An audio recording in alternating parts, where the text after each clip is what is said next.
ಇನ್ನೂ ತಮ್ಮ ಕಚೇರಿಯಲ್ಲೇ ಇದ್ದಾರಂತೆ ಜಡ್ಜ್. ಸೊ ಯಾಕಂದ್ರೆ ಬಹುಶಃ ಕೋರ್ಟ್ ಸಮಯ ಆಗಿದೆ ಅಂತ ನಾವು ಅನ್ಕೊಂಡು ಮಾತಾಡ್ತಾ ಇದ್ವಿ, ಈಗ ಅವರ ನಿವಾಸಕ್ಕೆ ಹೋಗ್ತಾರೆ ಅಂತೇಳಿ. ಬಟ್ ಕೋರ್ಟ್ನಲ್ಲೇನೆ ವಿಚಾರಣೆ ನಡೆಯುವಂಥ ಸಾಧ್ಯತೆ ಇದೆ, ಕೋರ್ಟ್ನಲ್ಲೇ ಅರ್ಜಿ ವಿಚಾರಣೆ ಸಾಧ್ಯತೆ ಇದೆ. ಸೊ ಹಾಗಾಗಿ ಈಗ ಕೋರ್ಟ್ಗೆನೆ ಕರ್ಕೊಂಡು ಹೋಗ್ತಾ ಇದ್ದಾರೆ 13 ಜನ ಆರೋಪಿಗಳನ್ನ.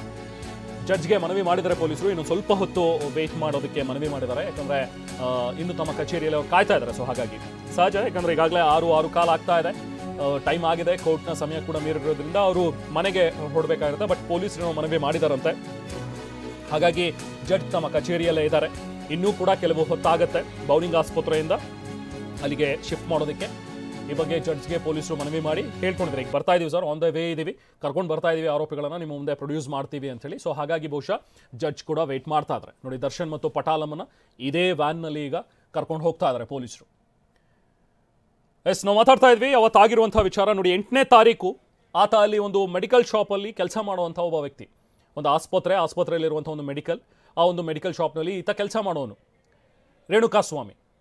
ನೋಡಿ, ಅಲ್ಲಿ ನೇರ ಪ್ರಸಾರ, ನೇರ ದೃಶ್ಯಗಳನ್ನು ನೋಡ್ತಾ ಇದ್ರಿ. ಕೋರ್ಟ್ನ ಬಳಿ, ಕೋರ್ಟ್ಗೆ ಈಗ ಬಂದಿದ್ದಾರೆ, ಕೋರ್ಟ್ಗೆ ಕರ್ಕೊಂಡು ಬಂದಿದ್ದಾರೆ. ಈಗ ಪೊಲೀಸ್ ವಾಹನಗಳು ಕೋರ್ಟ್ನತ್ತ ಬರ್ತಾ ಇರುವಂಥದ್ದನ್ನು ನೋಡ್ತಾ ಇದ್ವಿ. ಬಿಗಿ ಭದ್ರತೆಯ ನಡುವೆ ದರ್ಶನ್ ಮತ್ತು ಪಟಾಲಮ್ಮನ್ನ ಕರ್ಕೊಂಡು ಬಂದಿದ್ದಾರೆ.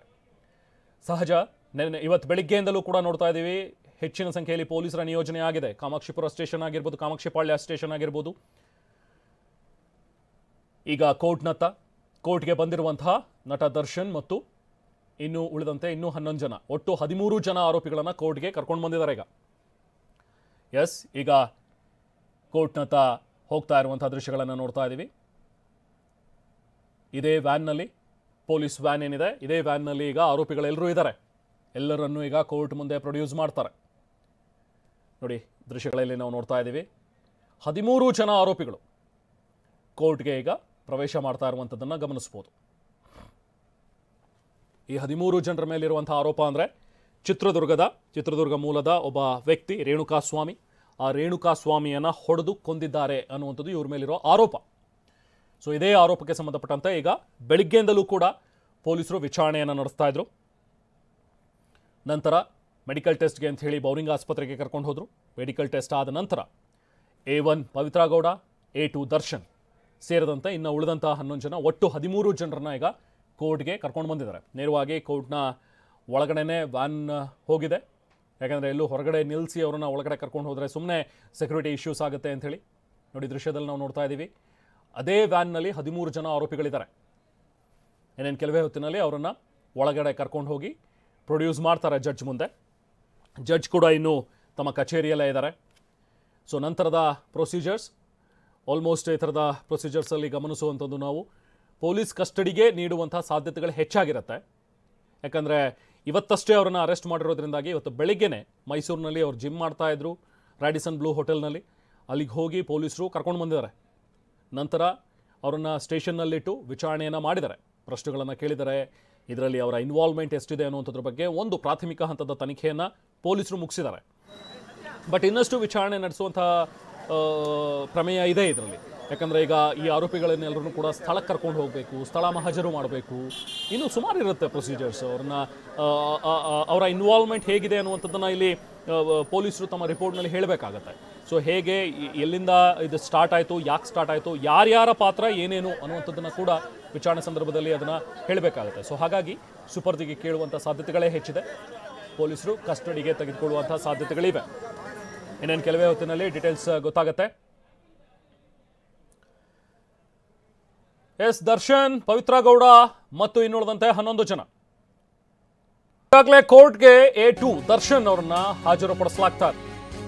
ದರ್ಶನ್ ಮತ್ತು ಗ್ಯಾಂಗ್ ಈಗ ಹಾಜರಾಗಿದೆ ಕೋರ್ಟ್ಗೆ. ದರ್ಶನ್ಗೆ ಜೈಲು ಅಥವಾ ಪೊಲೀಸ್ ಕಸ್ಟಡಿನೋ ಇನ್ನೇನು ಸ್ವಲ್ಪ ಹೊತ್ತಿನಲ್ಲಿ ಗೊತ್ತಾಗುತ್ತೆ. ಮ್ಯಾಜಿಸ್ಟ್ರೇಟ್ ಕೋರ್ಟ್ಗೆ ಆರೋಪಿಗಳನ್ನ ಹಾಜರುಪಡಿಸಿದ್ದಾರೆ. ಜಡ್ಜ್ ಇನ್ನೂ ಕೂಡ ಕಚೇರಿಯಲ್ಲೇ ಇದ್ದಾರೆ. ಜಡ್ಜ್ ವಿಶ್ವನಾಥ್ ಸಿ ಗೌಡರ್ ಅವರ ಎದುರಿಗೆ ಈಗ ಹಾಜರುಪಡಿಸಿದ್ದಾರೆ. ಕೊಲೆ ಕೇಸ್ನಲ್ಲಿ ದರ್ಶನ್ಗೆ ದೊಡ್ಡ ಸಂಕಷ್ಟ ಎದುರಾಗಿದೆ. ಇನ್ನೇನು ಕೆಲವೇ ಕ್ಷಣಗಳಲ್ಲಿ ದರ್ಶನ್ ಭವಿಷ್ಯ ಗೊತ್ತಾಗುತ್ತೆ. ಈ ಪ್ರಕರಣದಲ್ಲಿ ಈಗ A1 ಆಗಿರುವಂಥವರು ಪವಿತ್ರ ಗೌಡ, A2 ಆಗಿರುವಂಥವರು ದರ್ಶನ್.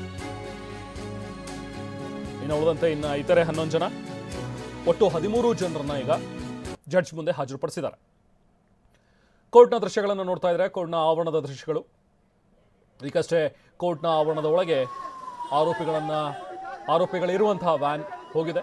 ಇನ್ನೇನು ಕೆಲವೇ ಹೊತ್ತಿನಲ್ಲಿ ಜಡ್ಜ್ ಮುಂದೆ ಹಾಜರುಪಡಿಸಿದ್ದಾರೆ. ಈಗ ಅಲ್ಲಿ ಪ್ರೊಸೀಡಿಂಗ್ಸ್ ನಡೀತಾ ಇರುತ್ತೆ. ಕೋರ್ಟ್ನ ಒಳಭಾಗದಲ್ಲಿ ಆಗ್ತಾ ಇರುವಂತಹ ಒಂದಷ್ಟು ಪ್ರೊಸೀಡಿಂಗ್ಸ್ ಹೆಚ್ಚು ಹೊತ್ತು ಬಹುಶಃ ಹಿಡಿಯುತ್ತಾ ಅಥವಾ ನೋಡ್ಬೇಕಾದ್ರೆ 13 ಜನ ಇರೋದ್ರಿಂದಾಗಿ ಇನ್ನು ಕೋರ್ಟ್ ಹಾಲ್ನಲ್ಲೂ ಕೂಡ ತುಂಬಾ ಜನ ತುಂಬಿದಾರಂತೆ. ಇಲ್ಲಿ ಒಂದಷ್ಟು ಜನ ದರ್ಶನ ನೋಡೋದಕ್ಕೆ ಅಂತ ಹೇಳಿ ಬಂದವ್ರೆ. ಕೋರ್ಟ್ ಹಾಲ್ನಲ್ಲಿ ಕಿಕ್ಕಿರಿದು ತುಂಬಿರುವಂತಹ ವಕೀಲರು ದರ್ಶನ್ ನೋಡೋದಕ್ಕೆ ಅಂತ ಹೇಳಿ ಈ ಪ್ರಕರಣದಲ್ಲಿ ಬಂದಿದ್ದಾರೆ. ಈಗ ಅವರನ್ನ ನಿಭಾಯಿಸೋದೇ ಪೊಲೀಸರಿಗೆ ದೊಡ್ಡ ತಲೆನೋವು ಆಗ್ಬಿಟ್ಟಿದೆ. ಇಲ್ಲಿ ಕೋರ್ಟ್ ಹಾಲ್ನಲ್ಲಿರುವಂತಹ ವಕೀಲರನ್ನೇ ಈಗ ಅವರು ಸಂಭಾಳಿಸ್ತಾ ಇದ್ದಾರೆ. ಯಾಕಂದ್ರೆ ಹೆಚ್ಚಿನ ಸಂಖ್ಯೆಯಲ್ಲಿ ಬಂದಿದ್ದಾರೆ ಈಗ ದರ್ಶನ ನೋಡೋದಕ್ಕೆ ಅಂತ ಹೇಳಿ. ನೋಡಿ ಇಲ್ಲಿ ದೃಶ್ಯಗಳಲ್ಲೂ ನೋಡ್ಬೋದು, ಕೋರ್ಟ್ ಆವರಣದಲ್ಲಿ ಹೆಚ್ಚಿನ ಸಂಖ್ಯೆಯಲ್ಲಿ ಇರುವಂತಹ ವಕೀಲರು. ಈಗಾಗಲೇ ಟೈಮ್ ಆಗಿದೆ 6 ಗಂಟೆ 6:15, ಬಟ್ ಸ್ಟಿಲ್ ಎಲ್ಲರೂ ಕೂಡ ಕಾದು ಕುಳಿತಿದ್ದಾರೆ ಇಲ್ಲಿ ದರ್ಶನ್ರನ್ನ ನೋಡಬೇಕು ಅಂತೇಳಿ. ಬಟ್ ಯಾವುದೋ ಒಳ್ಳೆ ಸಂದರ್ಭದಲ್ಲಿ ಮುಖಾಮುಖಿ ಆಗ್ತಾ ಇರುವಂಥದ್ದಲ್ಲ ದರ್ಶನ್. ಇದು ಕೊಲೆ ಕೇಸ್ನಲ್ಲಿ ಆರೋಪಿಯಾಗಿರುವಂತಹ ದರ್ಶನ್ ಈಗ ಕೋರ್ಟ್ಗೆ ಬಂದಿದ್ದಾರೆ. ಇನ್ನೇನು ಕೆಲವೇ ಹೊತ್ತಿನಲ್ಲಿ ಗೊತ್ತಾಗುತ್ತೆ ಜಡ್ಜ್ ಅವರಿಗೆ ನ್ಯಾಯಾಂಗ ಬಂಧನಕ್ಕೆ ಕಳಿಸ್ತಾರೋ ಅಥವಾ ಪೊಲೀಸ್ ಕಸ್ಟಡಿಗೆ ನೀಡ್ತಾರೋ ಅಂತೇಳಿ. ಇಂಥ ಪ್ರಕರಣಗಳಲ್ಲಿ ಹಿಂದೆನೂ ಕೂಡ ಗಮನಿಸಿದ್ರೆ ಆಲ್ಮೋಸ್ಟ್ ವಿಚಾರಣೆಗೆ ಮತ್ತಷ್ಟು ಬೇಕು ಅಂತ ಹೇಳಿ ಪೊಲೀಸರೇ ತೆಗೆದುಕೊಳ್ಳುವಂಥ ಸಾಧ್ಯತೆಗಳಿದೆ ಕಸ್ಟಡಿಗೆ. ಸೊ ಹಾಗಾಗಿ ಕೋರ್ಟ್ ಕೂಡ ಬಹುಶಃ ಪೊಲೀಸ್ ಕಸ್ಟಡಿಗೆ ನೀಡುವಂಥ ಸಾಧ್ಯತೆಗಳಿವೆ. ಗೊತ್ತಿಲ್ಲ, ನೋಡಬೇಕೀಗ ಜಡ್ಜ್ ಯಾವ ರೀತಿಯಾಗಿ ತೀರ್ಮಾನವನ್ನು ಕೊಡ್ತಾರೆ ಅಂಥೇಳಿ. ಒಂದು ವೇಳೆ ಪೊಲೀಸ್ ಕಸ್ಟಡಿಗೆ ನೀಡಿದ್ರೆ ಅದು ಎಷ್ಟು ದಿನಗಳ ಕಾಲ ನೀಡ್ತಾರೆ, 7 ದಿನ ನೀಡ್ತಾರೋ 3 ದಿನ ಕಸ್ಟಡಿಗೆ ನೀಡ್ತಾರೋ ಅದು ಇನ್ನೇನು ಕೆಲವು ಹೊತ್ತಿನಲ್ಲಿ ಗೊತ್ತಾಗುತ್ತೆ. ಅಕಸ್ಮಾತ್ 3 ದಿನ ಅಥವಾ 7 ದಿನ ಎಷ್ಟೇ ದಿನ ಕೊಟ್ಟರೂ ಕೂಡ ಅಷ್ಟೂ ದಿನ ವಿಚಾರಣೆಗೆ ಒಳಪಡಿಸ್ತಾರೆ ಪೊಲೀಸರು. ಯಾಕಂದರೆ ಆರೋಪಿಗಳನ್ನೆಲ್ಲರೂ ಕೂಡ ಸ್ಥಳ ಮಹಜರು ಮಾಡಬೇಕು, ಕರ್ಕೊಂಡು ಹೋಗಬೇಕು, ಅವ್ರನ್ನ ಕರ್ಕೊಂಡು ಹೋಗಿ ಸ್ಥಳ ಮಹಜರಲ್ಲೂ ಕೂಡ ನಡೆಸಬೇಕಾಗತ್ತೆ. ಇನ್ನೇನು ಕೊಲೆ ಹೊತ್ತಿನಲ್ಲಿ ಗೊತ್ತಾಗುತ್ತೆ ದರ್ಶನ್ಗೆ ಜೈಲಾಗತ್ತೋ ಅಥವಾ ಪೊಲೀಸ್ ಕಸ್ಟಡಿಗೆ ನೀಡ್ತಾರೋ ಅಂಥೇಳಿ. ಅದ್ರ ಬಗ್ಗೆ ಯಾವ ರೀತಿಯಾದಂಥ ಹಿಂಟ್